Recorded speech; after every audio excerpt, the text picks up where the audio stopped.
Good morning, everyone. Super excited, nice, bright and early, and talking about something which is, I think, on the top of everybody's mind. But before we go into more details about what are the strategies various leaders are using to manage disruptions in their supply chain, maybe a quick round of introduction. Let's start with you, Alena. Yeah, good morning, everyone. It's a pleasure to open this day 2 of the conference and exhibition. My name is Alena. I'm supply chain director of Adcoop. Adcoop is one of the largest retail chain in UAE. We present more than 100 stores in UAE, mostly in Abu Dhabi Emirate. I have 18 years of experience in supply chain. I was working in these companies as Danone, Carlsberg, PricewaterhouseCoopers, and now, as I said, I'm leading supply chain in retail in Abu Dhabi. Khaled, over to you, please. Good morning, everyone. Happy to be your second coffee or first coffee if you didn't have one yet. My name is Khaled.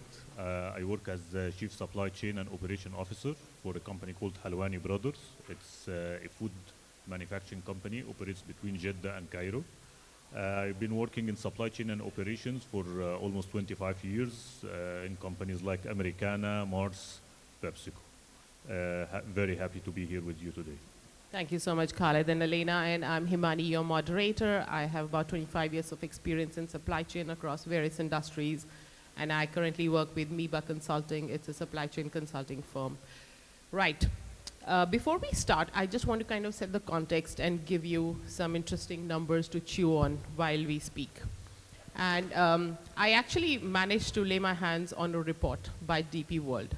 And this report was called Without Logistics. So they actually looked at a survey across organizations to see what happened at the time of disruption. The numbers were startling, and I want to share a bit of them with you here. 72% of the companies in the MENA region have said that they have lost more than 1 month of operations time during disruption. That means they have actually only operated 11 months out of 12. 100% of the companies have mentioned that they lost business. 3/4 of the companies have said that they had a reputation loss in the marketplace because they were not able to fulfill orders across, because of the disruption. That's quite a challenging space to be in for most of the companies. We also know that Middle East is, in a way, a stressed corridor, right? Because anytime there is a geopolitical tension happening anywhere across the world, we do get impacted one way or the other. We also get impacted by climate change, congestions at ports, and of course, a high cost of doing business in the region. Now, having said all of this, and with this context, I'm kind of going to come to you, Alena, to really understand which disruption has been the worst for your business, and how did it impact your business? Okay, I would not give the rank now, but I can start with the nearest, the recent disruption that we are facing as we speak. And this is a crisis in Iran, because you know that we, as retail, we are in a foreign front with our customers. If you don't have the product on the shelf, it means that something wrong in supply chain. And when we talk about Iranian crisis right now, we are talking about a lot of fresh foods that we import from Iran, especially it's tomato, melons, nuts, fresh meat. And of course, when there is a crisis there are strikes, there are internet blockage. So it means that do business with Iran is quite difficult right now, because we cannot rely on the chains of supply. We cannot, send invoices to get confirmation for our supplies. So it's really create a crisis on the market, and we noticed that in nearest weeks the prices will change dramatically, because all suppliers need to switch from Iranian market to other GCC's markets. For example, tomatoes, we noticed the price increase 4 times in last couple of weeks. And of course, all this create the impact on our customers, as I said, because our clients, they want to come to the store and find what they like, what they normally buy. And they start asking questions, whether my favorite, melon or this kind of meat and or they can face the impact on the cost of the product. So this impacts our business as well, because we need to provide to our customers this, let's say, stability in them getting the product that they like, that they are used to have. And this is the one disruption that we are facing now. Of course, we do have a lot of different suppliers, and we try to navigate among these difficulties right now, so to keep our customers satisfied and to keep them with the product they like. But again, this is start to be more and more difficult in this unstable situation. So Yeah. if we talk about nearest, this is what we are Iran facing is now. definitely Yes, one yes, of the recent course. ones. Yeah, thank you. Khaled, you come from a manufacturing setup, and I think manufacturing feels disruption differently. How has your experience been? Which disruption has been the worst for your business? Yes, so in manufacturing we depend a lot on sourcing a lot of raw material across the world, and it's been the name of the game for the past 5 years. So we had the COVID, we had the container crisis, and now the tariffs. But when it comes home, I guess the regional crisis in Red Sea impacted the manufacturing big time, and it really tested all the activities, all the plan Bs that we set up in the past few years. So name it localization, name it stock keeping, the safety stocks and everything. It was really tested in the past few months, almost 2 years now. Right. Thank you, Khaled. So definitely, important for us to understand, and I'm kind of quoting a little bit from Prime Minister Mark Carney's speech at Davos day before yesterday, and he was saying nostalgia is not a strategy. Lots of people in the political system are talking about a rule-based system, and we are going back to, those of us who've been here long enough, going back to a time where supply chains were stable, everything was sorted, you knew what you're sourcing, you knew you would get it in time, and you would not really think of disruption in the sense we do it today. It's like an action movie, and it's been stable for a long time, but in the past 5 years, it's the name of the game. It's right. Every time, and that's really how we test our plans. Alternative sourcing, like Alena mentioned, how can we have local alternatives? How can we have the right technology to forecast? So all of this has been, and it tests really what's the strengths that we have. So, and it proved that localization worked in the past few years in the region. And again, it exposed some opportunities, like recently something like the availability of truck drivers, for example, in Saudi. Yeah. It's something very minor, but it impacted the businesses big time. Yeah. So diversification is the game that we are all in right now, right? As a supply chain leader, that is something that you are constantly thinking about. How do you reduce your risk? How do you diversify? What is the secret sauce for your business? Khaled, let's start with you. What's the secret sauce for your business? Where are your diversification efforts going in?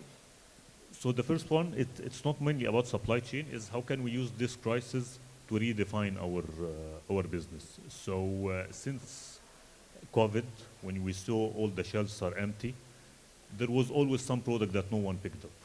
So that means that this product is not important. So at the time of the stress, it's a good opportunity to look at our portfolio, look at our customers, who's working, who's not, and do we really need this product? So usually we use the crisis to have like a forced SKU rationalization, have a different look at our portfolio, which elevate the stress on the rest of the chain. Yeah. Then it goes the normal actions. What are the alternative sourcings? What are the different logistics routes? What are the forecasts? And if there is any action that we need to take in terms of our stocks, our customers, then we take it. But I see the key point is to define really what we need as a business. What's the portfolio that we need to work on? What's the market, the channels that we need to work on? Right. I think portfolio management is definitely an underestimated power in supply chain, and I don't see, frankly, many supply chain leaders focusing on that. So, Khaled, absolutely great that you spoke about that. Are you doing something similar, Alena, or is in retail your strategy is different? I mean, retail stocks thousands of SKUs, if not. Yeah, you know, it's interesting because before joining retail company, I was working with FMCG companies, And the portfolio was much smaller, of course, because now when we talk about retail operations, we have around 200,000 of active SKU in the system. 200,000, right? Yes, That's a big number, so it's isn't it? a big number, so you can imagine how difficult to control this. So of course, the assortment rationalization and assortment health is very important, because you cannot focus on 200,000 SKUs. You need to focus on something that you can control and plan. That's why assortment planning and assortment diversification is very important. For example, what we are doing, we aligned what is our A, B, and C categories, and of course our focus is to provide A category in most of our stores, because this is a key for our customers. But also among these categories, we also need to do diversification of our suppliers, because we cannot rely only on one supplier when we talk about the band A category. We need to have not one, not two. We need to have multiple suppliers and also multiple suppliers in multiple markets, because that we are talking now about the global event that impact the supply of main categories, like staples if we talk about the Red Sea crisis, or fresh food when we talk about current crisis in Iran. So for us, it's important to have a diversification in assortment, in suppliers, but also we need to look at the local strategy, because yes, we know 90% of all the products that we have here in UAE are imported, but we also see that we as a country, as a government, governments pay a lot of attention to localize dairy, poultry, vegetables, vertical farming. We are talking about this one as well. So what we are doing, we also create a space for local suppliers on our shelf, because we know that this is a stable provider in case if we have some problems with supply outside of the country. And of course, we are developing internal solutions and internal, let's say, system, how we control, how we plan our demand. This is how we deal with our customers, with suppliers. And of course, we are investing in the digital solutions and data, because data right now is a key, especially if you know how to use this. Thank Would you. love to see the 200,000 demand management. Yeah, it's a difficult exercise. Right. So we've talked about the disruptions that are impacting our businesses. We've also talked a little bit about the strategies or the diversification efforts that both of you are bringing into your business. Now let's bring a little bit to the human element, to the leadership element around it. And Khaled, what is the one capability that you think is the most important one for us in supply chain to invest in, to manage the disruption in the ongoing world? And we expect that this is going to continue over the next years, right? What is the one thing that you believe? Is it people? Is it automation? Is it solutions? Is it mix of everything? Is it partnership? What is one thing that really you believe you would really invest in as a leader? Okay, I know that the name of, or the trend now is everyone is investing in AI, but I don't think that's one of the secondary investments. Right. When it comes to either capability, processes, people, I will always speak people, because we can have the best capabilities, we can have the best technologies, world-class processes, but with the right personnel, without the right personnel, it never works. I don't want to sound cliche, but at the end of the day, it's the people who are the people who run the business. It's not the technology, it's not the processes, and that was proved in the past few years. So coming with new solution, new alternatives, the relation that people build with partners, with supplier, with customers, it really made the difference. The ability to take tough decisions, the ability to work in ambiguity, all of this would never happen without the having investment in the right people. Technology wouldn't help, processes wouldn't help. AI can help now, but I don't see it in the very near future. It can help in data analytics, in very complex portfolios like Alena mentioned. But taking the decisions, it's at the end of the day, it's the people who will take the decision, will take the right action when it's needed. Right. A bit of a contrarian view, but Alena, do you think the same? Is it AI or is it people or is it something else? I also can, I agree with Khaled that people, and especially talented people, are very important, and so we need to invest in our people, in our staff, because, see, we can have a lot of data, and data now it's not a problem actually. We have a lot of data, we can see every vessel in the sea, we can see all the shelf data, stock availability, out of stock on our shelf, so it's easy to get the data right now. The problem is how we can use this data, because, and especially how we can use the data and who can take a decision based on this data.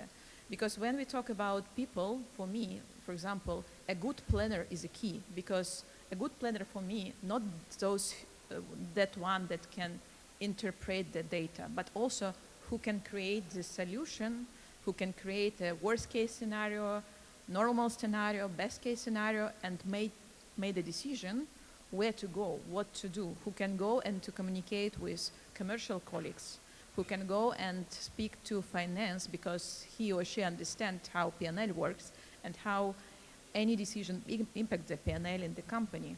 So this planner who can take a lead is very important. Also, the leaders who can, collaborate inside of the company with the partners, also very important, because these leaders who can connect all the dots, who can work together with all the organization functions, with all the partners, are very important in building the resilience of supply chain. Not only supply chain as a function, but supply chain as a strategy of the company.